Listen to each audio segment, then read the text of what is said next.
brushing out Rebecca's hair already.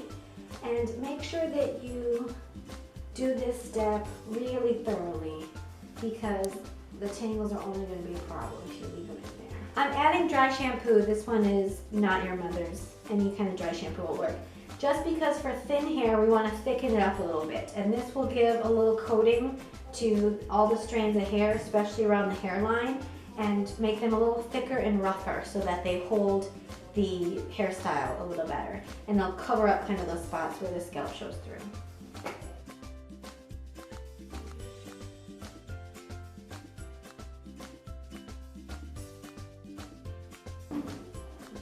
So it looks like we've kind of made a mess here after we brushed it, but if you can see, the hair is kind of holding a little bit more volume and body, and the texture is definitely a lot rougher because her hair was super fine and soft before. So we're going to just gently rebrush that now. We'll keep the texture. I'm going to start spraying the front of the hairline right away, which is these flyaway pieces here.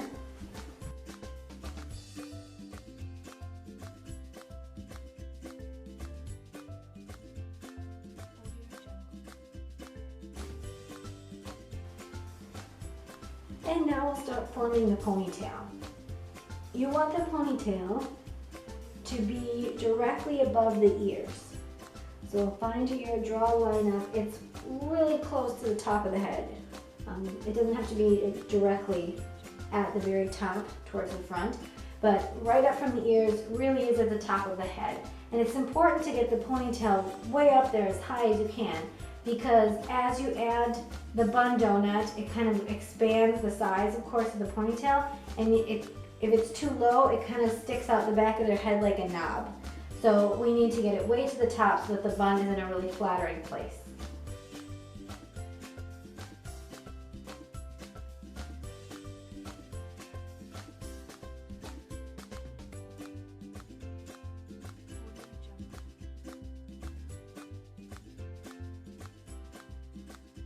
Okay, so now I've gathered all the hair up in the ponytail, used a regular brush first, and then a smooth teasing brush or a smoother brush to do the first round of smoothing to get it all up there. And you can see that the ponytail is now, go ahead and look up. The ponytail is now above the tops of the ears. And I could even move this one, it could be even higher.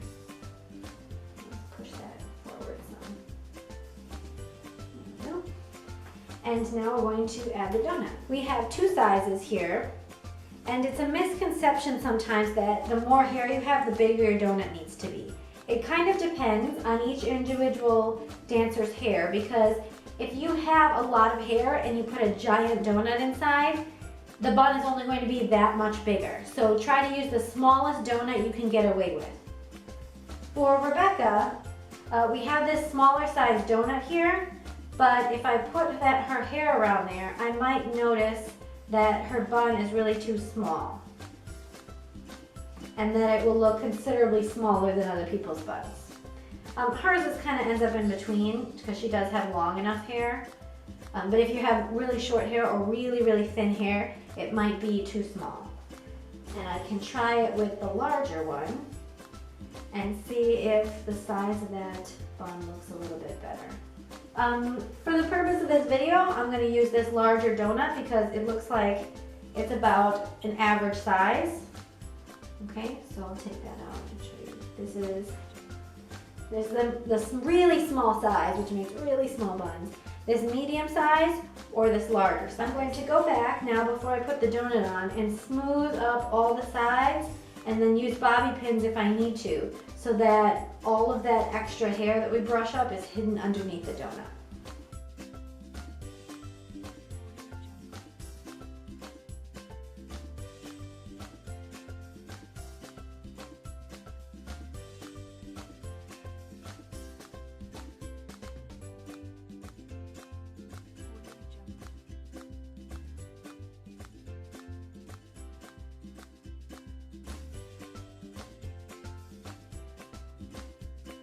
We are going to add the donut now, just through the ponytail.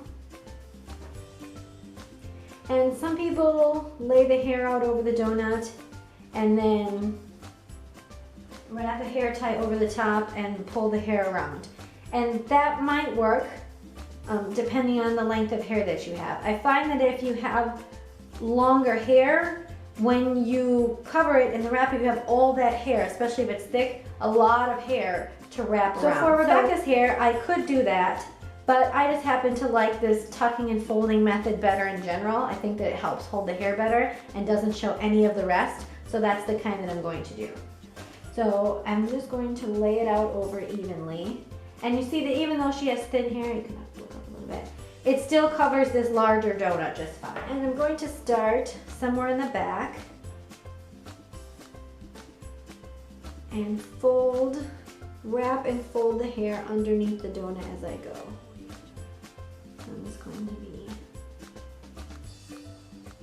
kind of pulling it around and tucking it underneath.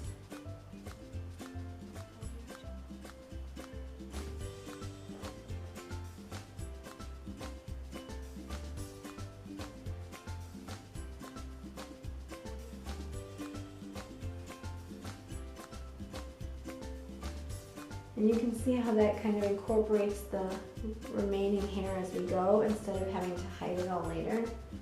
It's kind of already under there.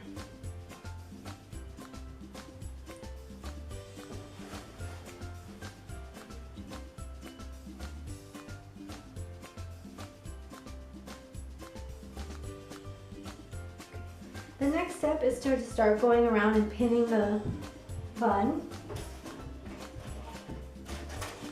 And you can use regular bobby pins or the rounder hairpins for this. If you were to use a regular bobby pin, the thin kind, just make sure that you hold it smooth side close to the hair so that when you push it in, it's ridges side down. So I'll show one over here.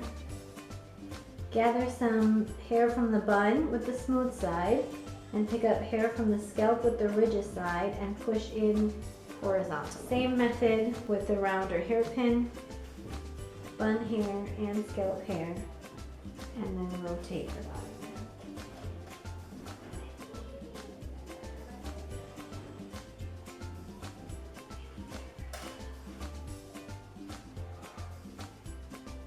So you can continue pinning that all the way around. If you wanted to add a hairnet, we would do that now.